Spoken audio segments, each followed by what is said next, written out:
महाकुंभ पर सदन में घमासान। विश्वविद्यालय खोलने की प्रक्रिया निरंतरता के साथ जुड़ी हुई है। धीरे धीरे आने वाले दिनों में हादसे पर उठे सवाल, बढ़ा बवाल।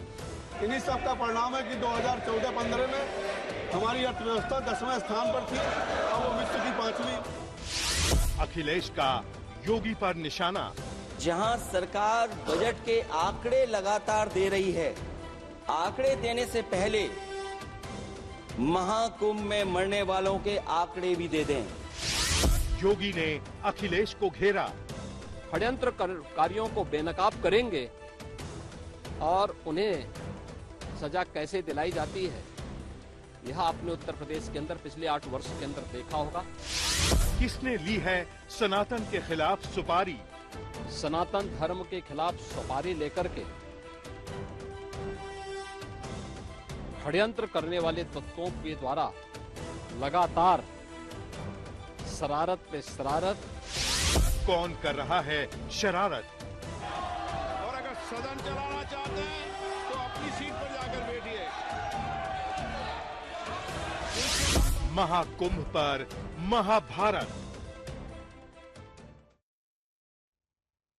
आज सुबह से शाम तक महाकुंभ पर खूब महाभारत देखने को मिली। पहले संसद में अखिलेश यादव ने योगी सरकार को घेरते हुए महाकुंभ के हादसे पर एक के बाद एक सवाल दागे, तो जल्द ही योगी आदित्यनाथ ने भी अखिलेश यादव पर पलटवार किया। योगी ने समाजवादी पार्टी और कांग्रेस को खरी खोटी सुनाते हुए साफ साफ कह दिया कि इन लोगों ने सनातन के खिलाफ सुपारी ले रखी है। महाकुंभ पर राजनीति से जुड़े दिन भर के घटनाक्रम पर देखिए हमारी ये विशेष रिपोर्ट।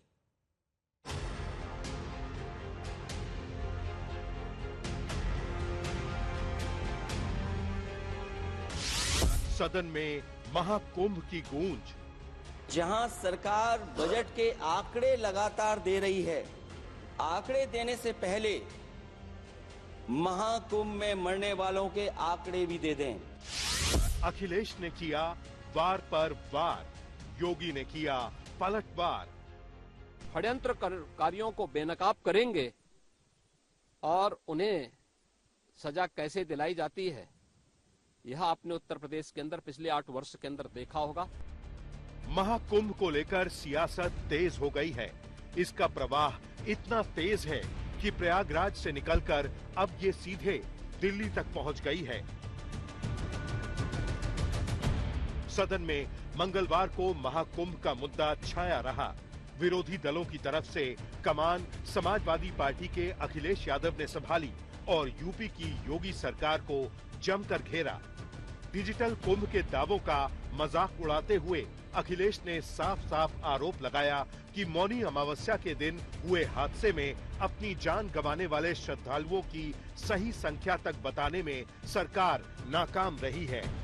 मैं जानना चाहूंगा सदन के माध्यम से हमारे माननीय सदस्य बताएं कि जहां लाशें पड़ी रही हों, न जाने कितनी चप्पलें पड़ी थीं, न जाने कितनी चप्पलें पड़ी थीं, न जाने कितने कपड़े पड़े थे, महिलाओं की साड़ियां थी, कपड़े थे, लेकिन उनको कैसे उठाया गया? उन सबको उठाया गया जेसीबी मशीन से, ट्रैक्टर की ट्रॉली से।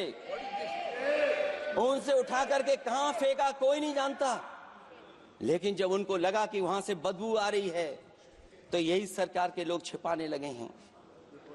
यही आपका महाकुंभ का आयोजन था।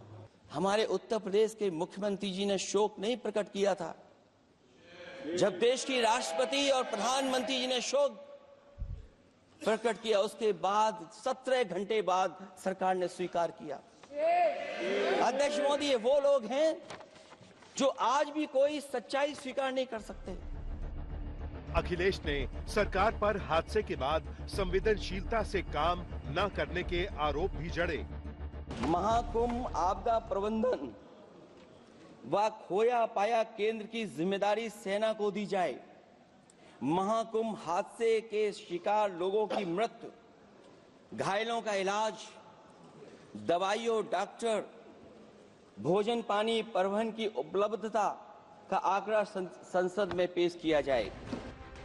इतना ही नहीं, यूपी सरकार की इसलिए भी आलोचना की गई कि हादसे में इतने श्रद्धालुओं की जान जाने के बावजूद उसी दिन आसमान से पुष्प वर्षा की गई।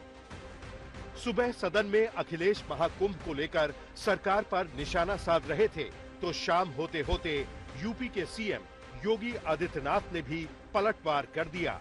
उनके शब्दों में भी आक्रामकता थी और लहजे में भी। 29 जनवरी के हादसे की तह में हम लोग जाएंगे, षड्यंत्रकारियों को बेनकाब करेंगे और उन्हें सजा कैसे दिलाई जाती है यह आपने उत्तर प्रदेश के अंदर पिछले 8 वर्ष के अंदर देखा होगा। आगे भी आप इसको देखते रहिए। समाजवादी पार्टी एक तरफ महाकुंभ को लेकर सरकार को सदन के अंदर और बाहर घेर रही थी, तो हादसे वाले दिन ही त्रिवेणी घाट पर स्नान करने वाली सांसद हेमा मालिनी ने इस बीच एक विवादित बयान दे दिया, जिससे महाकुंभ पर सियासत की सरगर्मियां और बढ़ गईं।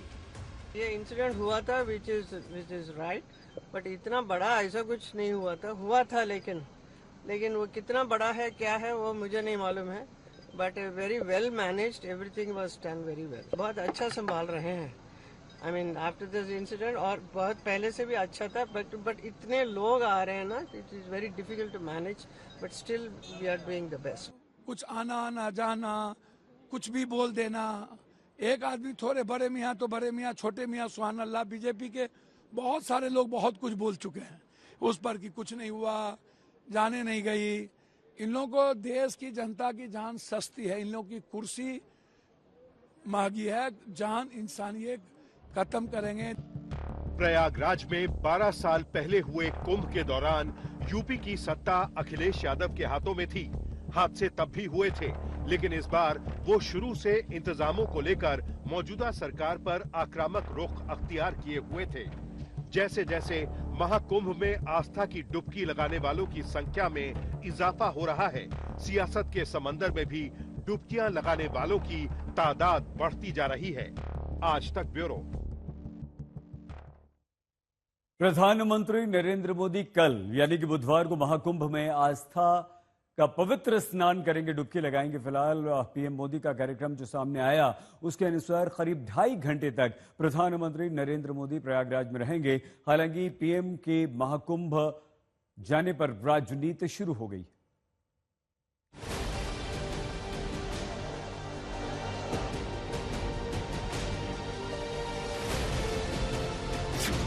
महाकुंभ में आस्था की डुबकी लगाएंगे पीएम मोदी। बुधवार को करीब 2.5 घंटे तक प्रयागराज में रहेंगे मोदी। संगम के तट पर लगे सनातन के सबसे बड़े समागम में पीएम नरेंद्र मोदी बुधवार को आस्था की डुबकी लगाएंगे। पीएम के दौरे को लेकर तैयारियां पूरी कर ली गई है। खुद सीएम योगी आदित्यनाथ ने कुंभ नगरी में सभी तैयारियों का जायजा लिया। कल प्रधानमंत्री मोदी को आना है, तो इस लिहाज से भी जो मुख्यमंत्री का दौरा है वो अहम है और मुख्यमंत्री पूरी तरीके से जायजा लेंगे चीजों का कि किस तरीके से माहौल यहाँ पर है प्रधानमंत्री के दौरे को लेकर। प्रधानमंत्री के दौरा भी आ गया है, 2 घंटे का, लगभग 2-2.5 घंटे उनको यहाँ स्टे करना है और उसको लेकर भी पूरी रूपरेखा मुख्यमंत्री आज अधिकारियों के साथ तैयार कर सकते हैं। प्रधानमंत्री नरेंद्र मोदी महाकुंभ के इंतजामों को लेकर शुरू से ही गंभीर रहे हैं। उनकी ये तस्वीरें प्रयागराज के महाकुंभ शुरू होने से पहले की है, जब वो सारी तैयारियों का जायजा लेने के लिए आए थे। उस वक्त भी उन्होंने पूजा, स्नान, घाट, श्रद्धालुओं के रुकने की व्यवस्था और अखाड़ों के स्नान को लेकर की जा रही तैयारियों के सिलसिले में सीएम योगी से हर एक जानकारी ली थी। वैसे पीएम मोदी 2019 में लगे कुंभ के बाद जब पहुंचे थे, तब भी उन्होंने संगम में डुबकी लगाई थी और तभी अपने दौरे के बाद उन्होंने किले में बंद अक्षय वट को जनता के लिए खोलने की घोषणा की थी। इस बार पीएम मोदी अक्षय वट तो नहीं जाएंगे, लेकिन करीब 2.5 घंटे के दौरे में पीएम मोदी संगम क्षेत्र में ज्यादा समय बिताएंगे। पीएम मोदी के प्रयागराज दौरे को लेकर अभी तक के तय कार्यक्रमों के मुताबिक जो जानकारी मिली है, उसमें पीएम मोदी सुबह 10:45 पर अरैल घाट जाने वाले हैं। सुबह 10:50 पर अरैल घाट से नाव के जरिए महाकुंभ में पहुंचेंगे और सुबह 11 बजे से 11:30 बजे तक पीएम का आरक्षित समय है, जिसमें संगम स्नान के बाद 11:45 पर वापस अरैल घाट पहुंचेंगे। इसके बाद दोपहर 12:30 पर पीएम मोदी प्रयागराज से वापस दिल्ली लौटने वाले हैं। पीएम मोदी के महाकुंभ दौरे को लेकर भी सियासत तेज हो गई है। मुझे नहीं पता कौन डुबकी लगाने जा रहा है, ये तो व्यक्तिगत होता है, आस्था का सवाल है, ये कोई दिखावे का थोड़ी है, ये आस्था का सवाल है। अब राजधर्म का पालन कौन करेगा, अब हम और आप सब लोग देखेंगे। अब ये प्रधानमंत्री पर निर्भर करता है, सोच है वो कि जाना चाहिए कि नहीं जाना चाहिए। इतनी बड़ी त्रासदी हो गई, और जाएं तो उन लोगों से भी मिलें जिनके लोग खो गए हैं, जो मारे मारे घूम रहे हैं। सियासत एक तरफ, आस्था एक तरफ। महाकुंभ में अब तक करोड़ों लोगों ने आस्था की डुबकी लगाई है और बुधवार को पीएम मोदी भी दुनिया के इस सबसे बड़े पावन मेले में पवित्र स्नान करेंगे। प्रयागराज से कुमार अभिषेक और समर्थ श्रीवास्तव के साथ आज तक ब्यूरो। महाकुंभ में देश ही नहीं बल्कि विदेश से भी भक्त आ रहे हैं, श्रद्धालु आ रहे हैं। महाकुंभ में आज भूटान नरेश पहुंचे, उन्होंने आस्था की डुबकी लगाई। उत्तर प्रदेश के मुख्यमंत्री योगी आदित्यनाथ ने भूटान नरेश की अगवानी की।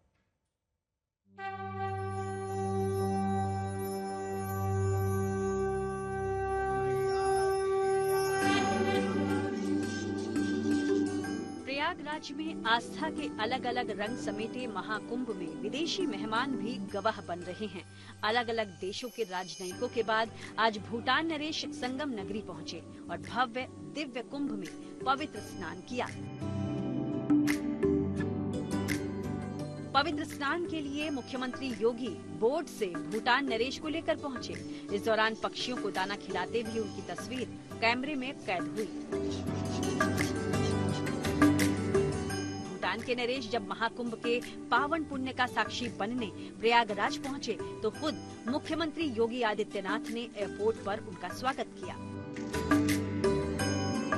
सुमधुर गीत संगीत और अतिथि के स्वागत की भारतीय परंपरा के साथ उन्होंने उत्तर प्रदेश का आतिथ्य देखा। किला घाट से संगम नोस तक भूटान नरेश की ये तीर्थ यात्रा बेहद खास अनुभव वाली रही। प्रयागराज में भूटान नरेश यूं तो 4 घंटे की तीर्थ यात्रा पर आए, लेकिन हर पल दर्शन पूजन भक्ति के कार्यक्रमों में व्यतीत हुआ। सुबह करीब 10:15 बजे बमरौली एयरपोर्ट पहुंचने के बाद सबसे पहले किला घाट का दौरा किया और फिर संगम नोस की यात्रा। संगम में स्नान से लेकर अक्षय वट के पावन दर्शन, फिर लेटे हनुमान मंदिर के मंगल दर्शन और आखिर में त्रिवेणी संकुल दौरे का दिव्य अनुभव समेटे भूटान नरेश जब भारत की धरती से विदा लेंगे तो उनके दिलो दिमाग पर सनातन आस्था की वो अमिट छाप रहने वाली है, जिनकी स्मृतियां अनंत काल तक भक्त मन में मौजूद रहती हैं। प्रयागराज से समर्थ श्रीवास्तव के साथ आज तक ब्यूरो। आप प्लीज अपना बहुत ख्याल रखिएगा, देखते रहिए आज।